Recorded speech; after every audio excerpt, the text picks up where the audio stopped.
அன்புள்ள கவிதை பார்க்கல் நேயர்களுக்கு வணக்கம். சீதோஷ நிலை காரணமாக உடல்நலம் குன்றியதால் உடனடியாக அடுத்த பதிவை வெளியிட முடியவில்லை. சற்றே சிறிய இடைவெளிக்கு பிறகு மீண்டும் இந்த பொங்கல் கவிதை வெளியிடுகிறேன். அகிலத்தின் அச்சாணி.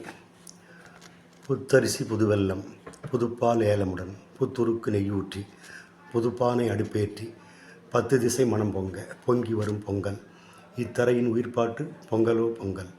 அகிலமெனும் தேருக்கு உழவனவன் அச்சாணி. அண்டமுடன் பேரண்டம் கொண்டாடும் உயர்ஞானி. பொங்கலோ பொங்கல், பொங்கலோ பொங்கல்.